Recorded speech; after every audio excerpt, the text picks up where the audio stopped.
بسم اللہ الرحمن الرحیم۔ السلام علیکم پیارے اسٹوڈنٹس، کیسے ہیں آپ سب؟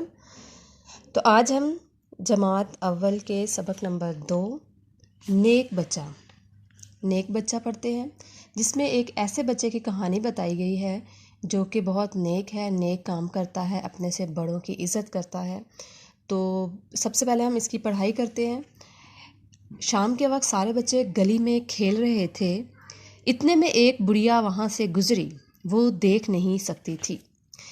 چلتے چلتے ایک پتھر سے ٹھوکر کھا کر گر پڑی۔ بچے اسے گرتا دیکھ کر ہنسنے لگے۔ ایک بچہ ایسا بھی تھا جس نے بڑھیا کا مذاق نہ اڑایا۔ وہ دوڑ کر اس کے پاس پہنچا، اسے سہارا دے کر اٹھایا اور پوچھا، اماں آپ کو کہاں جانا ہے؟ آئیے میں آپ کو گھر چھوڑ آؤں۔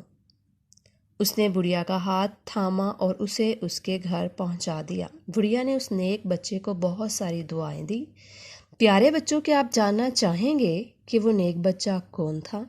وہ اللہ کے پیارے نبی حضرت محمد صلی اللہ علیہ وسلم تھے۔ اسی کے ساتھ ہم اسی سبق سے نئے الفاظ کے معنی دیکھتے ہیں۔ تو نئے الفاظ کے معنی میں سب سے پہلا لفظ جو ہے وہ ہے بڑھیا۔ بڑھیا، بوڑھی عورت۔ ٹھوکر، دھکا، ٹھوکر، دھکا۔ نیک، نیک، اچھا، نیک، اچھا۔ ہاتھ تھامنا، ہاتھ تھامنا، ہاتھ پکڑنا۔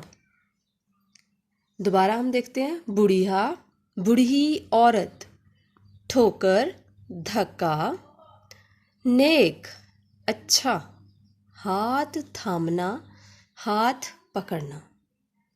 اب انہی نئے الفاظ سے ہم آگے اس کے جملے بنائیں گے۔ اب الفاظ جملے ہیں جن میں سب سے پہلا لفظ ہے بڑھیا۔ بڑھیا سے ہم جملہ بنائیں گے، بچے نے بڑھیا کی مدد کی۔ ایک اور سنٹینس بھی، ایک اور جملہ بھی ہم بنا سکتے ہیں، جیسے گلی میں بڑھیا گزر رہی تھی، یا گلی سے بڑھیا گزر رہی تھی۔ اس کے بعد ہے ٹھوکر۔ بڑھیا ٹھوکر کھا کر گر گئی، یا بڑھیا ٹھوکر کھانے سے گر پڑی۔